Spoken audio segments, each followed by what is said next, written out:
Bom dia, boa tarde, boa noite. Esta é mais uma edição de Pedro e Cora, aquele seu programa sobre Para o Mundo que eu quero descer. Pedro e Cora, como você sabe, toda terça-feira, toda quinta-feira, no YouTube do Meio, na sua plataforma favorita de podcast. Eu sou o Pedro Doria. Ao meu lado está minha amiga Cora Ronay. Temos um convidado, Marcelo Goianes, hoje, Cora Ronay. Vamos falar sobre South by Southwest e sobre aquele assunto que a gente não muda nunca. Elon Musk? Não. Não! A gente já não tem falado tanto de Elon Musk. Não, inteligência artificial. Inteligência artificial. Marcelo é advogado especializado em propriedade intelectual e parece que inteligência artificial muda um pouquinho essa coisa de propriedade intelectual. É uma conversa em que a gente mergulha fundo sobre... Ele acabou de voltar lá do Texas. Conversas instigantes sobre um mundo em transformação, né? Isso. Então vem.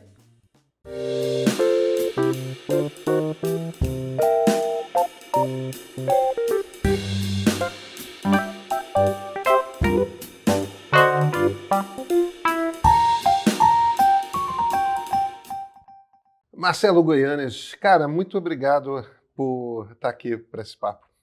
Agradeço pelo convite. Grande prazer estar aqui com vocês. Marcelo, vem cá. A gente tem falado, eu e a Cora, a gente tem falado direto sobre inteligência artificial ao longo do último ano. Nem sei por que a gente insiste tanto nesse assunto.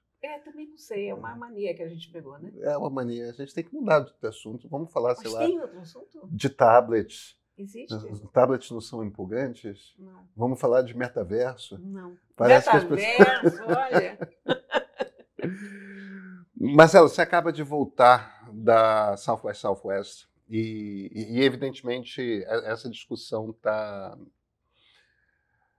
pegando fogo. Eu queria falar um pouco sobre regulação, queria falar um pouco sobre propriedade intelectual, queria puxar isso à cabeça de advogado, mas vamos começar do básico. Onde que está pegando mais a discussão? Onde que estão os principais pontos polêmicos? Como é que você resumiria? Tá. Foi o meu segundo ano no South by. Eu tinha ido ano passado, justamente porque tinha acabado de explodir essa onda de inteligência artificial, enfim, todo mundo falando a respeito. Depois da onda de NFT, né, e metaverso, veio essa onda de IA e eu já estava namorando esse evento há bastante tempo, aí teve a pandemia e tal. Fui ano passado e foi o tema do ano passado. Foi o tema de 2023, porque tinha acabado de lançar o ChatGPT, foi aquela loucura no final do ano de 2022, e durante o evento lançaram a versão 4.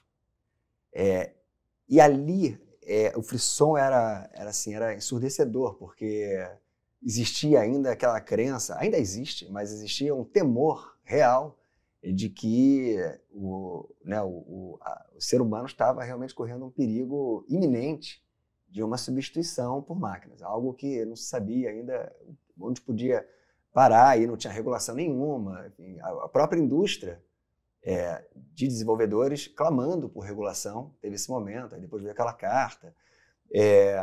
De um ano para cá, o assunto continua sendo esse.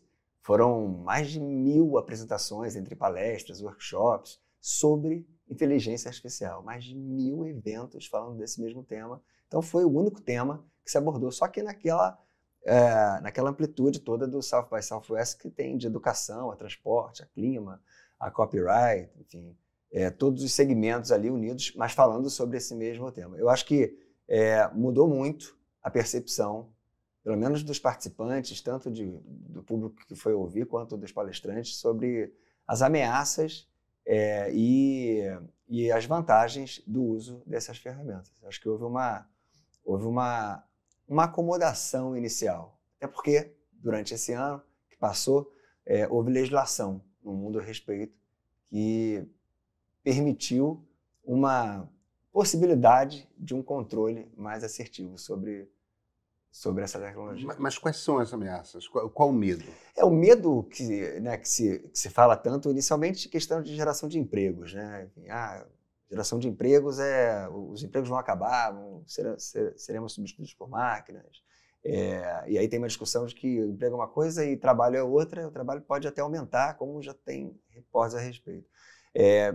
na indústria criativa, um medo tremendo por parte de titulares de direitos autorais, sejam artistas, sejam produtores, empresas que adquiram catálogos, etc., por conta de criações advindas da inteligência artificial generativa, né?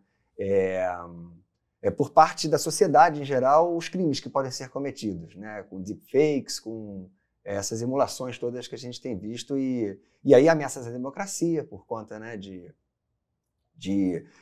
manipulação de capacidade cognitiva.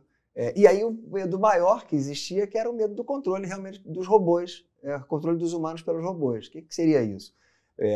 A se permitir, né, um desenvolvimento da inteligência artificial geral desenfreado, o que poderia haver? Poderia haver um controle de trânsito, de tráfego aéreo, de hospitais, entradas, saídas. Se tudo for automatizado, né, e não houver nenhum tipo de controle, teoricamente o ser humano pode ficar preso em algum lugar, pode não conseguir ir a outro, se deslocar, e com isso ter acesso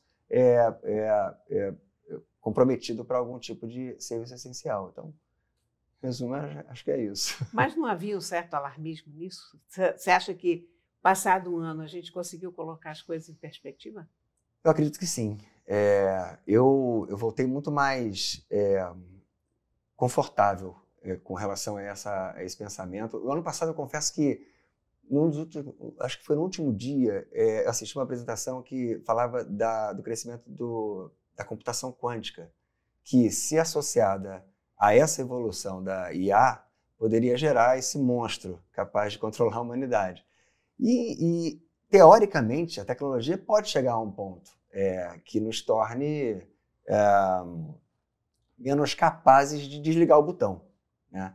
Teoricamente, a computação quântica realmente avança a passos largos, pelo que se reporta, e há relatos de que em 5, 7 anos a gente vai ter acesso a esses computadores que representam uma nova ameaça, porque eles quebram criptografia. Então, eles acabam com privacidade, acabam com qualquer tipo de dados sigilosos na rede. Lógico que a gente até lá deve ter tecnologia para brigar. Mas agora, ao longo desse ano, a gente teve alguns países regulando a matéria. A gente teve os Estados Unidos com uma executive order do Biden, que é quase uma medida provisória, né? Uma ordem executiva do presidente, colocando alguns conceitos fundamentais para a legislação pelos estados, também pela União, muito em cima de ética, segurança e transparência, o que é algo fundamental para todas as esferas. E a gente teve agora um trabalho de 5 anos que vem sendo aprimorado desde 2019, mas que acabou de ser publicado dia 13 de março, foi durante o evento, na Europa, que foi a aprovação da lei de IA da União Europeia.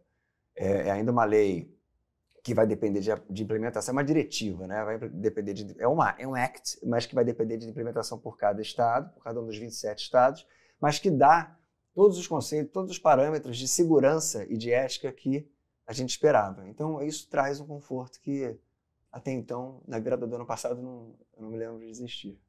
Agora, vem cá, Marcelo. O problema de regulação, principalmente de uma tecnologia muito nova, se você aperta demais, você coíbe inovação. E ninguém quer coibir inovação, você quer que a tecnologia se desenvolva. Se você afrouxa demais, vira bagunça, crimes novos acontecem, as pessoas são postas à mercê de fraudes de todo tipo que podem causar, enfim, toda sorte de consequências, né? Você acha, ali nessa ordem executiva do Biden, ali nas regras que a União Europeia está começando a costurar, você acha que os reguladores estão no ponto certo, estão com as preocupações certas? Qual é a avaliação que você está fazendo? A minha avaliação é que essas duas leis, vamos chamar assim, conseguiram trazer conceitos e princípios que terão a aplicação imediata, na medida em que é possível distinguir o que é o certo e o que é o errado, mas elas são elásticas o suficiente para permitir que a tecnologia se desenvolva sem esse risco, que eu concordo plenamente seja um grande risco, de você engessar, num primeiro momento, antes da coisa acontecer, né, a evolução da própria tecnologia. Então, eu Gostei do que li até agora. É um texto longo, são 270 laudas com a exposição de motivos à lei europeia, então eu consegui me ater mais ao que me interessava no primeiro momento, mas eu passei os olhos nela toda. Eu achei muito, muito bem pensada. Trabalho de 5 anos, né, feito por uma comissão que já tem uma história, né, de legislação muito, muito exemplar, que serve de parâmetro para o mundo todo. Então, me parece que o efeito Bruxelas vai acontecer aqui também. A gente vai ter uma repetição da lei europeia nessa parte conceitual. Agora, a gente não sabe o que vem depois, porque a partir do ano que vem começam a vir as leis locais e aí vai ter aquele... Quais são os principais pontos dessa legislação? Os conceitos principais são ética, responsabilidade e segurança no uso dessas ferramentas. Acho que isso molda tudo. E é uma lei centrada na pessoa, no ser humano. Então, esses são o propósito é proteger o ser humano. Começa por aí, que é algo importante por conta de todos os riscos que vêm. Isso, de certa forma, é o botão de desligar que a gente está aqui tendo à disposição no controle remoto. Aí ela estabelece uma hierarquia de riscos por cada tipo de ferramenta. Ela começa com os riscos intoleráveis, então ferramentas que não vão poder existir. Essas não funcionam, não me venham com desenvolvimento desse tipo de ferramenta que não vai acontecer. Por exemplo, que faz análise de manipulação cognitiva de pessoas, então que induz aqui e ali uma pessoa por ter um determinado comportamento ou outro, que faz detectação facial ao vivo para a criação de bancos de dados em ambientes públicos, que ataca a privacidade também, então você não pode ter isso, porque a partir daí você pode criar, enfim, comportamentos. Mas esse teve uma exceção para forças de segurança Exatamente. E polícia e tal, né? Tem exceções, mas provavelmente vai ser mediante ordem judicial, com algum tipo de fundada suspeita de que aquela Quer dizer, pessoa... um particular não pode usar, é isso? Não pode se criar um ambiente Big Brother em que você faz uma retenção de imagens, uma captação de imagens de pessoas de qualquer lugar público para a criação de uma base de dados. Tecnologias que permitam, por exemplo, discriminação através de características de consumo ou de educação ou de gênero ou de opção religiosa daquelas pessoas. Você não vai poder criar uma base de dados a respeito daquilo para poder definir se ela recebe crédito, se ela pode ser aprovada no emprego tal, no concurso. Quer dizer, você não pode tomar decisões a respeito de uma pessoa com base no que ela é como pessoa, né? Sim, exato. Com base nessas características pré-determinadas por mecanismos.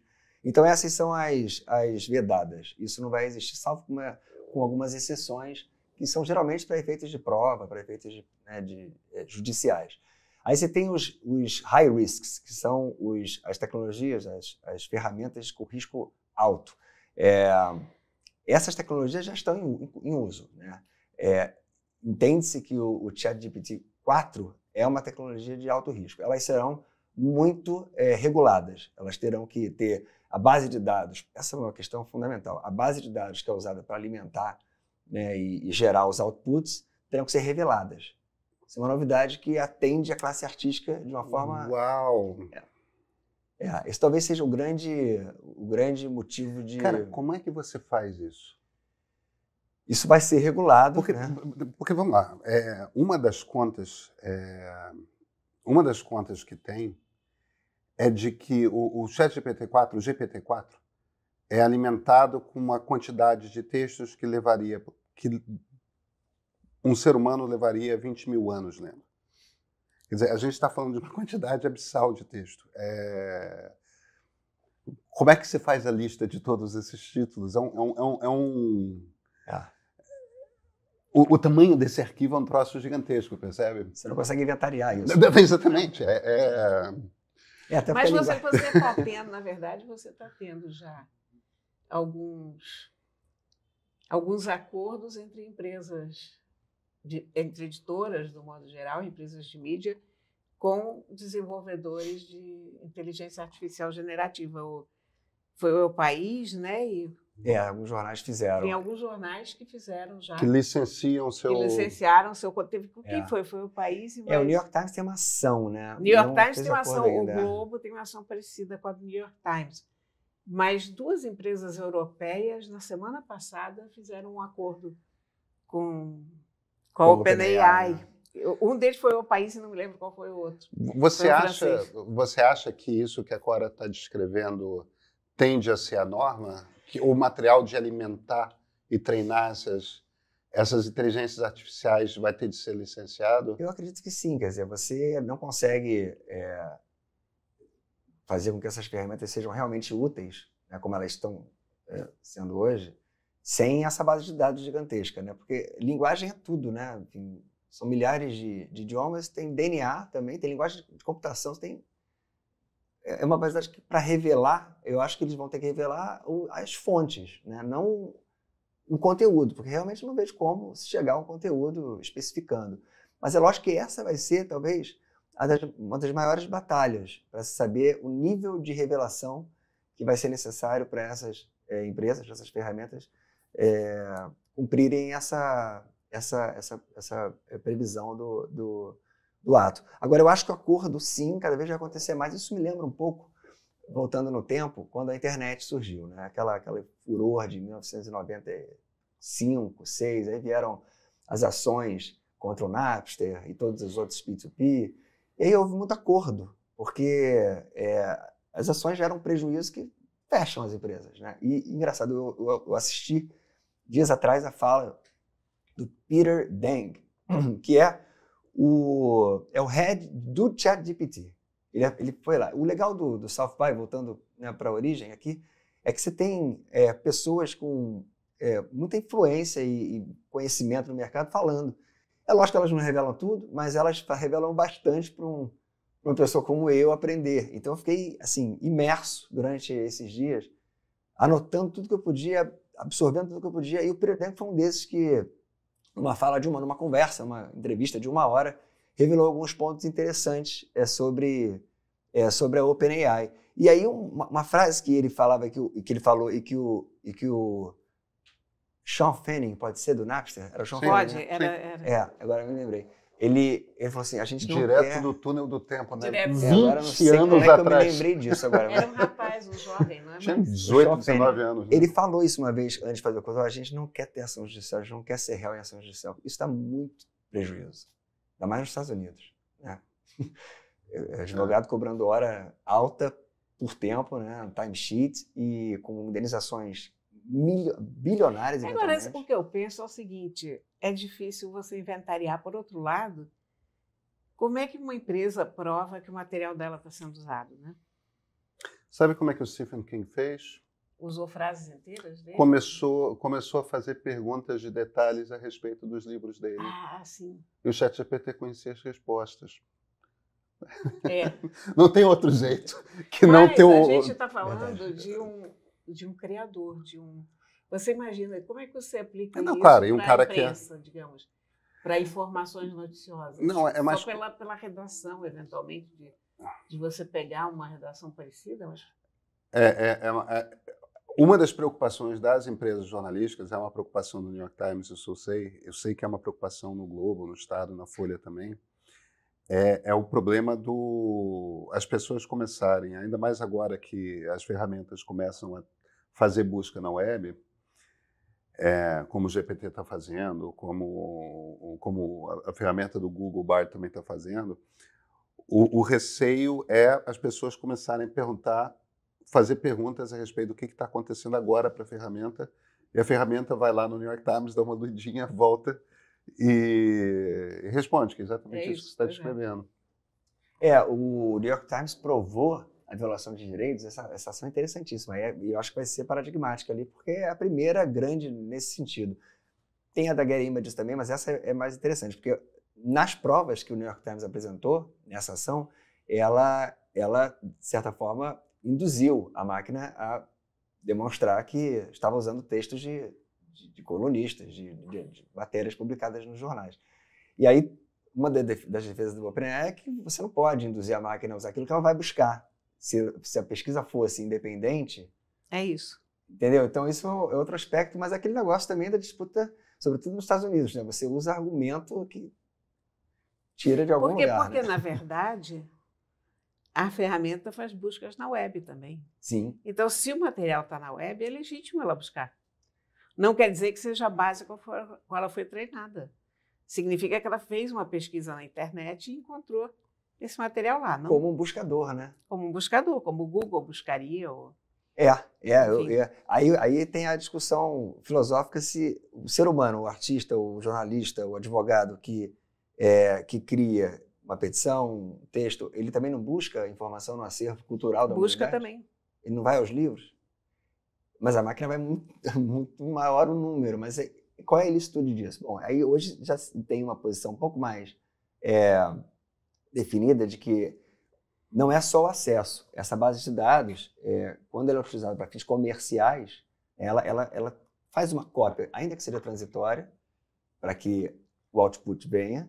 E essa cópia transitória é uma reprodução que tem fins comerciais, então ela não entraria no fair use, né, ou nos usos legítimos que não dependem de autorização prévia. Então, se está chegando a uma conclusão de que essa base de dados precisa, sim, de licença, precisa de autorização prévia pelos seus titulares e precisa ser revelada suficientemente para quem demandar. Então, esse é um dos pontos, na minha opinião, mais importantes dessa lei europeia. E aí você tem outros 2 graus de risco. Um deles é o risco limitado, que aí entra o ChatGPT 3, que é uma versão menor, né, do 4, é bem diferente. Entra talvez esses chatbots, mas ainda na versão atual, porque eles estão sendo empoderados, né? Daqui a pouco a gente vai ter chatbot aí que vai andar. E aí você tem, no final, os riscos sem risco, ou risco mínimo, que eles chamam, que aí seriam esses algoritmos que a gente tem há já bastante tempo, de filtro de spam, preferência de música, de vídeo. Aí não tem regulação, basicamente, você só precisa que tenha nos termos e condições a informação de que existe aquilo ali, como já acontece hoje em dia. Então, eu achei legal, achei importante essa criação de níveis. E no futuro, essas empresas vão ter que ter, dependendo do grau de risco que elas se autodeclararem, vão ter que ter prévia aprovação por uma comissão, na verdade, vai se criar uma autoridade para cuidar de AI na Europa, né, como tem também para privacidade de dados, enfim. E esse órgão é que vai determinar o grau, a classificação que ela vai entrar e os requisitos que vão ter que ser seguidos. Agora, vem cá, Marcel, a gente está falando aqui de texto e do direito autoral daquilo que alimenta, que treina, que é usado para treinar o algoritmo e tal, mas tem uma questão aí que é mais delicada nas imagens, ilustrações. Né? Quando você pega o DALL-E da OpenAI, que conversa ali com o ChatGPT, quando você pega um Midjourney, que talvez seja um tico mais sofisticado, essas ferramentas que geram ilustração, tem uma crise que já aconteceu, que é a crise com os ilustradores. E tem alguns ilustradores em particular. Tem ilustradores de livros infantis, tem ilustradores, muita turma que faz ilustração para livro de RPG, né? Aquela coisa, dragões, bárbaros, etc. Por que eu estou falando desse negócio? Porque é um tipo de trabalho bastante específico, com um estilo bastante específico que umas pessoas podem gostar, outras pessoas podem não gostar, mas não importa. O ponto é, você tinha uma meia dúzia de pessoas, isso era um mercado que era um mercado pequeno de uma meia dúzia de pessoas que fazia aqueles sujeitos musculosos com roupas de couro e pelos e osso, e os dragões e tudo mais. E, de repente, eles cobravam caro por isso, e viviam. Isso era uma fonte de trabalho. E eles eram reconhecidos pela garotada, aliás, hoje muitos adultos, né, que jogam RPG, por exemplo, eram reconhecidos. Não, isso aqui é uma ilustração do fulano, isso aqui é uma ilustração do Beltrano. Tipo, de alguma forma, começavam a bolar códigos que faz com que as pessoas diferenciem as artes e tal. E, de repente, você chega num Midjourney, você escreve 10 frases com uma especificidade suficiente, ainda se vira e bota. Faz no estilo de fulano. Faz no estilo de fulano. Em 3 minutos, ele te cospe com alta resolução uma imagem. É um mercado de trabalho que desapareceu. Você não tem mais o ilustrador de livro infantil, você não tem mais... Quer dizer, você pode ter, mas você está optando por fazer com que o seu livro seja muito mais caro, porque você tem um custo ali de...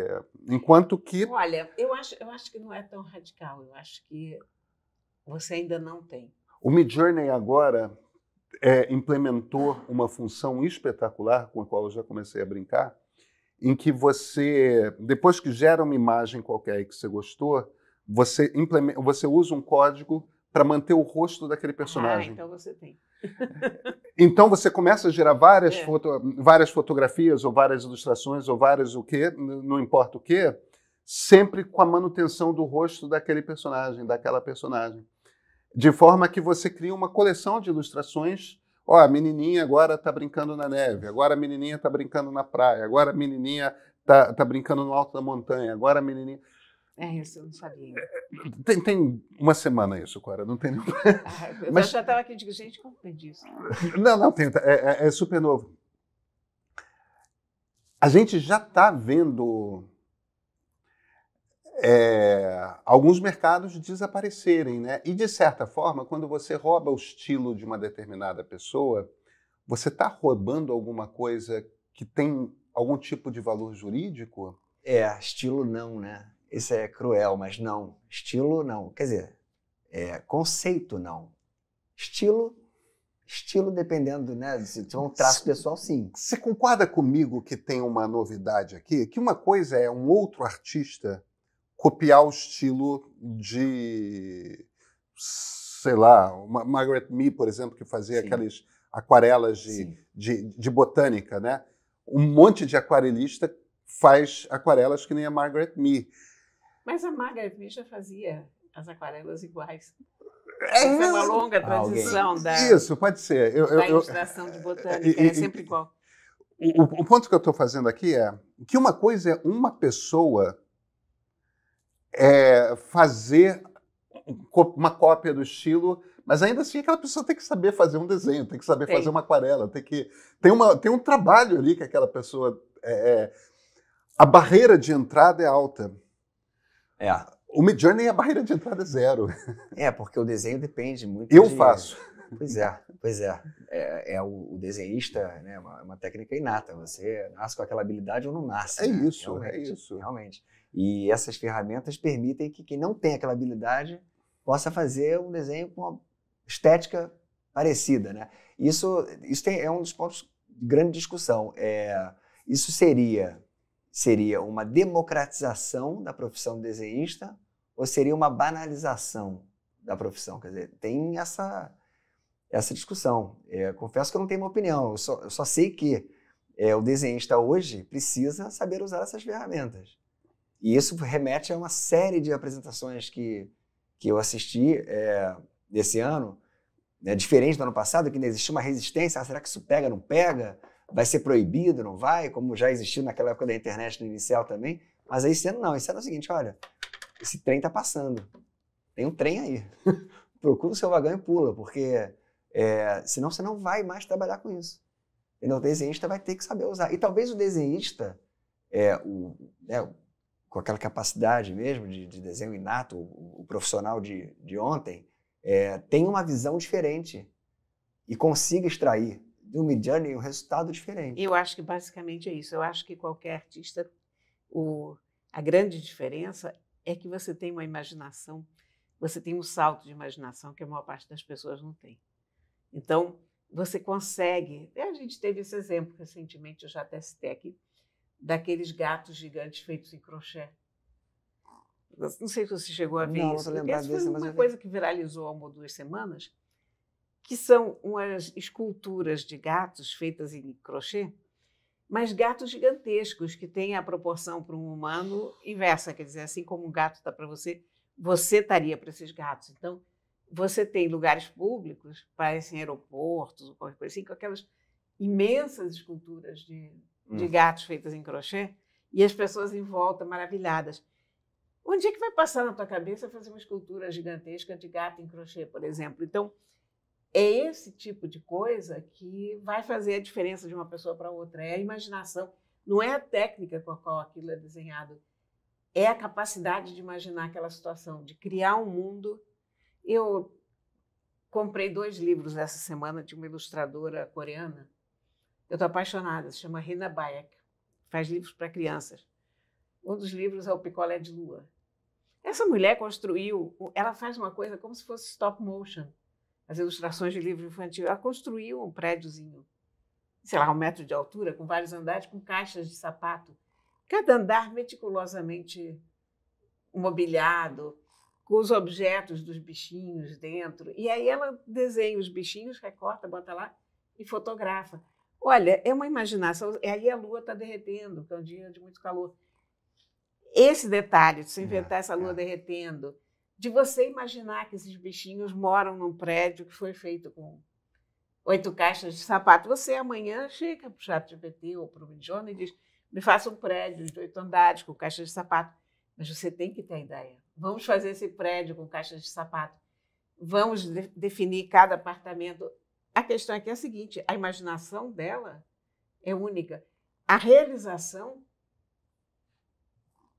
é maravilhosa dela, mas a realização em tese pode ser feita por outra pessoa. Mas aquele primeiro pontapé, aquela ideia na qual a história está baseada, a lua derreteu e virou picolé. Isso é uma ideia francamente original. Como é que você vai fazer isso? Quer dizer, eu acho que a humanidade não está muito em risco. Eu acho que graças a essas ideias, a essas imaginações maravilhosas que são inéditas, são exóticas, são únicas, né?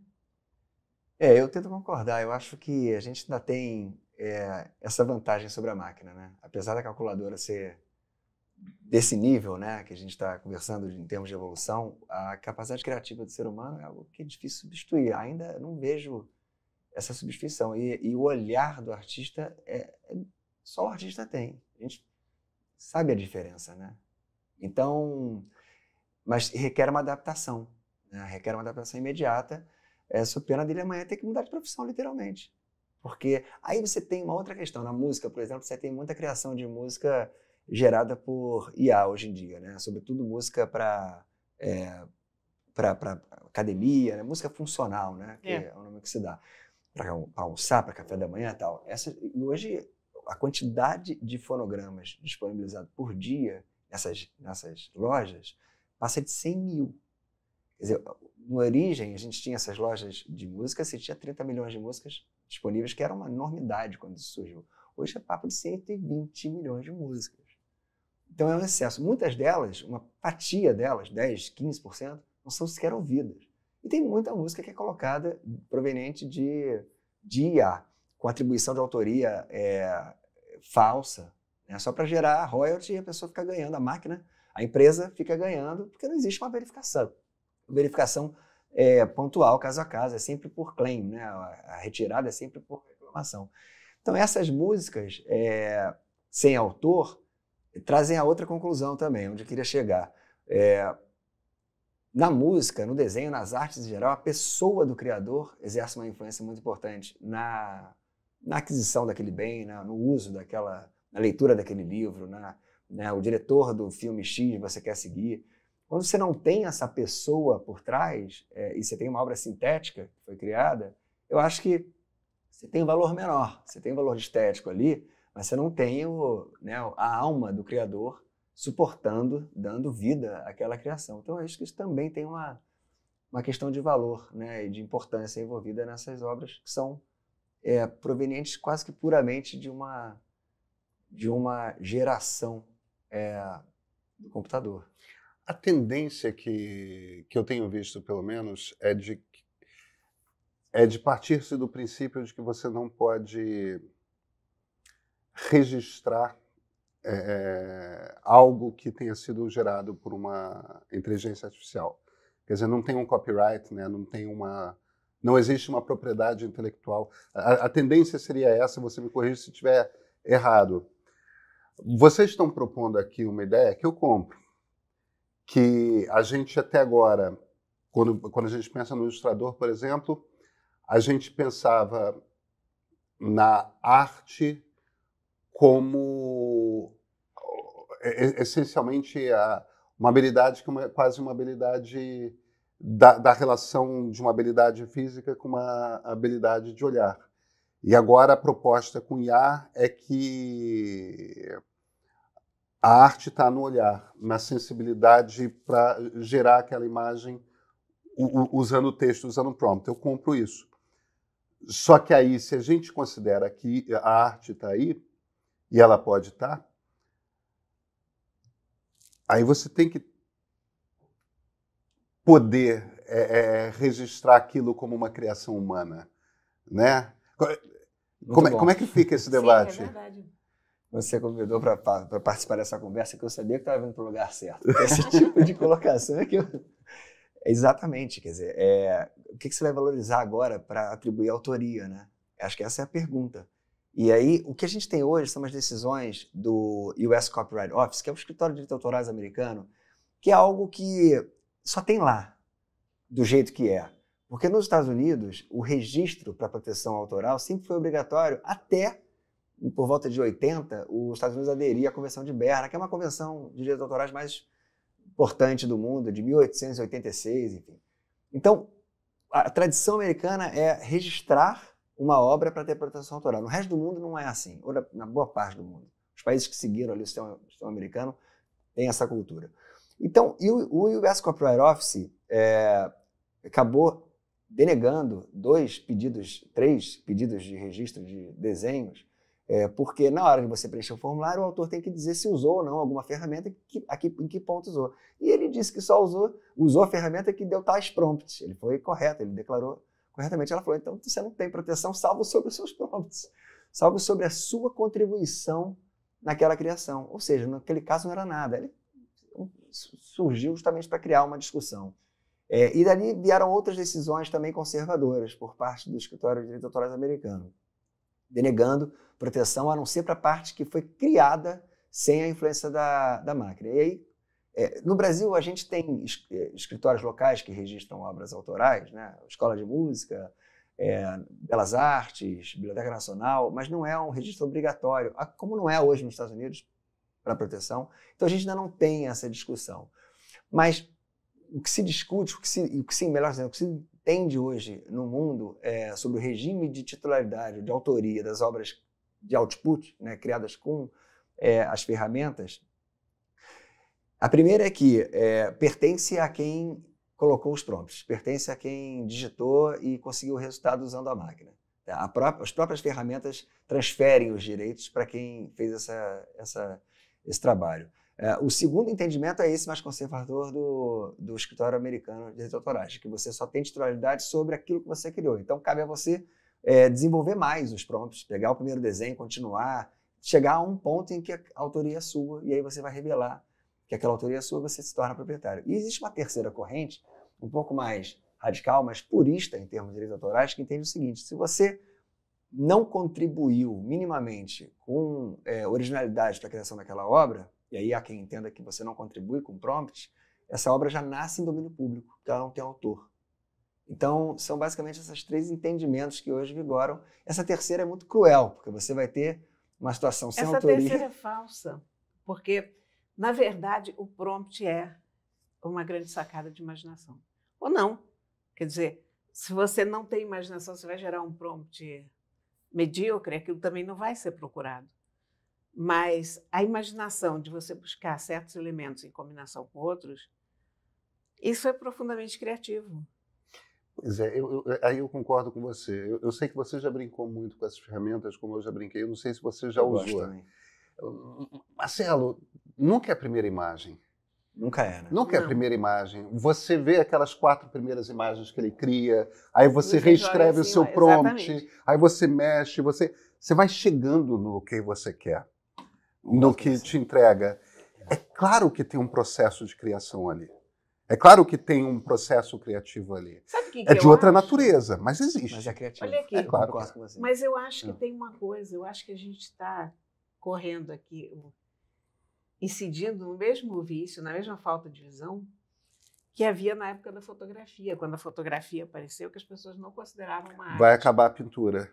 Exatamente. Né? Isso não é pintura, isso é uma falsificação. Eu acho que, aos poucos, as pessoas vão entender que a inteligência artificial é uma ferramenta utilizável por seres humanos. Quer dizer, ela vai adotar o seu lugar de ferramenta e não de... E eu vou te falar uma coisa, continuando uma coisa da ilustração, e meio que confirma essa conversa aqui que a gente está.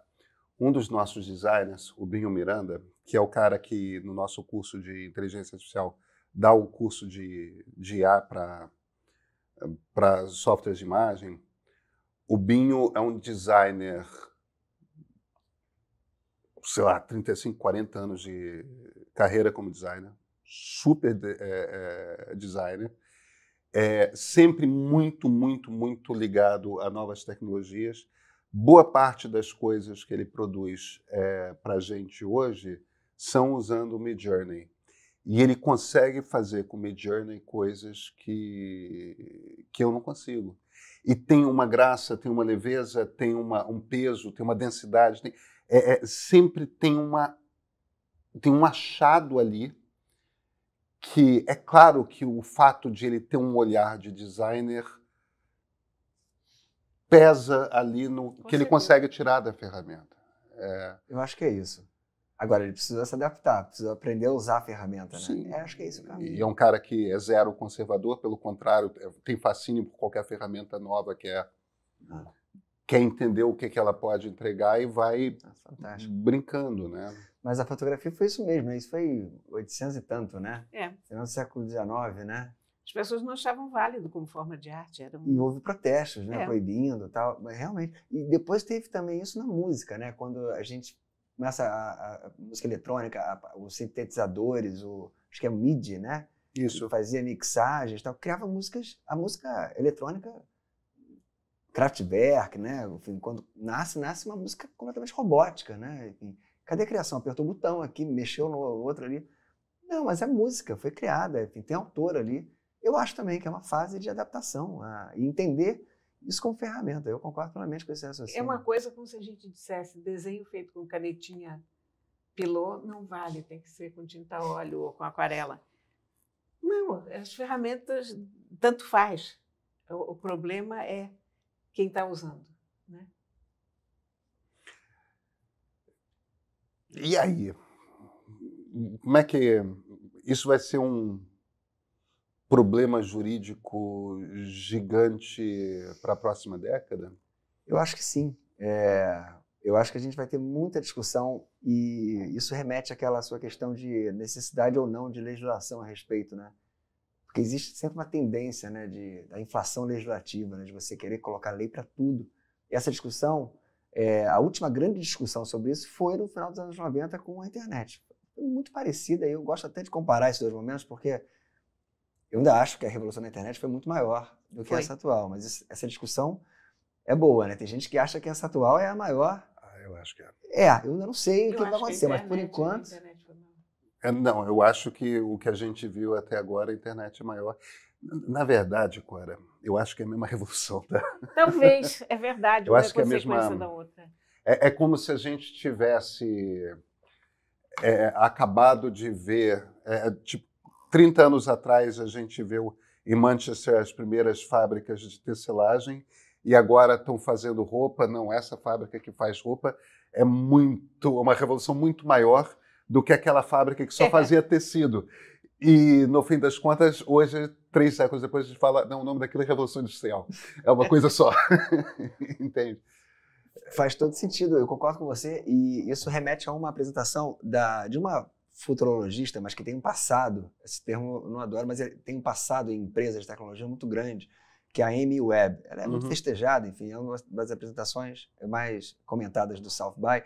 E ela fala, ela fez talvez a primeira grande apresentação, que ela fala dos tech trends para 2024.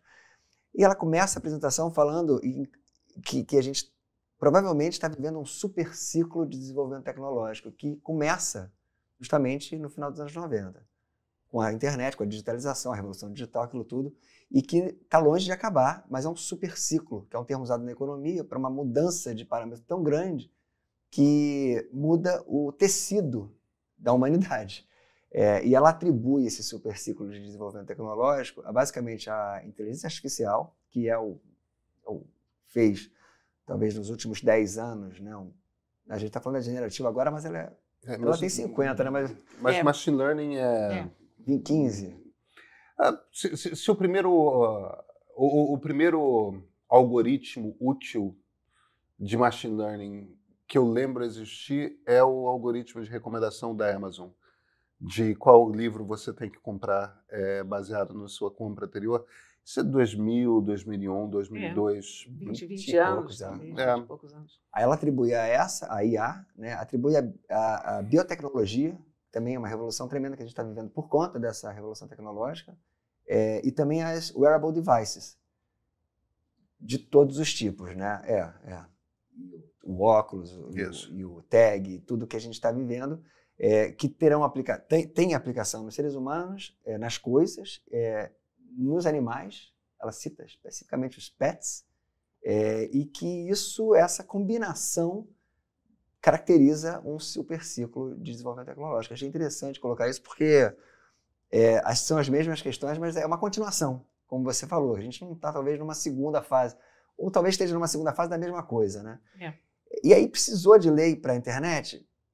Quando explodiram as questões de direitos autorais, e eu me lembro bem disso, porque eu já trabalhava na área, tinha acabado de ser publicada a Lei de Direitos Autorais atual, brasileira. 9.610 de 98. Ela foi publicada em 98, foi ali no meio da explosão, e ela traz alguns conceitos aplicados à internet que foram muito comentados na época, mas ela ficou, em alguns pontos, bastante defasada, porque a tecnologia ali era né, o que era a internet em 1998. Né? Mas ela é viva até hoje, e ela é aplicada até hoje. No meio do caminho a gente teve o Marco Civil, que eu tenho, enfim, algumas críticas super severas, por exemplo, ao não prever nos seus princípios e conceitos a proteção da propriedade intelectual, quando o mundo todo sabe que o desenvolvimento tecnológico digital e de internet teve uma repercussão direta nesse segmento do direito. Isso é inegável. E não tem, o nosso Marco Civil não tem uma palavra sobre propriedade intelectual. Fala sobre direitos autorais, fala sobre marcas num ponto, mas nos direitos autorais ele remete à legislação própria que vai ser editada, que nunca foi, e aí a gente está com essa lei antiga. Então, e está sobrevivendo muito bem. A verdade é que a gente conseguiu sobreviver até agora, com decisões judiciais muito bem fundamentadas em preceitos internacionais, e agora de novo. Então eu prefiro, conhecendo um pouco o processo legislativo brasileiro, que aqui a gente comece a aplicar esses preceitos através de decisões judiciais bem fundamentadas do que chegar a um projeto de lei como a gente tem dezenas aí, falando de deepfake, falando de proibindo IA para determinadas finalidades. Imagina a proibição de IA. Tem um movimento nesse sentido. Que é engraçado, né? Porque boa parte do debate hoje no Congresso Nacional passa por uma queixa de que o Supremo está legislando. Você acha que é melhor a gente começar com decisões judiciais e depois partir para uma legislação feita pelo Congresso do que vice-versa? Eu acho que uma legislação federal completa agora a gente não tem condição de ter. A gente tem estudo suficiente. A gente não sequer sabe para onde essa tecnologia vai. Está muito longe. A gente olha para o Congresso e desanima. Não, eu também não quero que esse Congresso regule nada, não. Mas sinceramente... Exatamente. Esse Congresso que está aí, deixa as decisões judiciais acontecerem. Eu prefiro também. Eu acho que ela deu uma temperatura importante para que depois venha uma legislação e E outra que eu acho também é que a gente não prevê os problemas ainda. Exato. É muito novo tudo isso para que a gente possa ter uma ideia realmente do que vai mudar ou do que está acontecendo. A gente não sabe. A gente não sabe tanto. A gente não sabe prever. A gente não sabe tanto que há esse movimento de proibir o uso de ferramentas de inteligência artificial para determinados fins. Tem movimentos de profissionais. Bom, a gente teve a greve lá nos Estados Unidos, aí foi uma greve muito legítima, inclusive. De roteiristas e atores. Muito bacana. Eu acho que foi um belo trabalho de negociação que se deu, mas há movimentos que acham que estão seguindo aquele e que querem proibir o uso de IA para determinados fins, seja edição de filmes, seja redação de roteiros. Os roteiristas vão ter que usar, já estão usando há muito tempo. Na verdade, outras ferramentas agora evoluíram e os desenhistas estão usando. Quer dizer, a gente precisa se adaptar a essa realidade. Não tem outro caminho. Olha, a greve foi muito bacana, mas a gente não vai ter filme esse ano. 2024 vai ser um ano sem filmes. Falou-se muito sobre isso, e é fato. E curiosamente, gerou também uma possibilidade de filmes estrangeiros chegarem ao mercado americano que nunca chegar ao mercado e uma cerimônia do Oscar no ano que vem com mais filmes estrangeiros do que americanos, que você não vai ter. Não sei quantos filmes disputando, porque esses filmes não foram produzidos. E esse movimento está acompanhado pelo movimento na música, que cada vez mais tem músicas faladas por línguas não que sejam inglês nos Estados Unidos. Tem a ver com isso, não com a greve, naturalmente, mas com esse movimento e com a política de imigração que está muito diferente hoje do que foi passado. Então, a gente tem no filme, na TV, no VOD, nessas duas artes, audiovisual e musical, uma diminuição do inglês consumido nos Estados Unidos. Também teve discussão sobre isso e foi super interessante. Pois é, cara, não vai parar, né? Não, essa conversa é uma conversa que a gente pode prolongar indefinidamente. Marcelo, super obrigado, foi um ótimo papo, cara. Pô, eu que agradeço, foi uma delícia aqui conversar com vocês. Muito obrigada, mais Marcelo. fã ainda agora.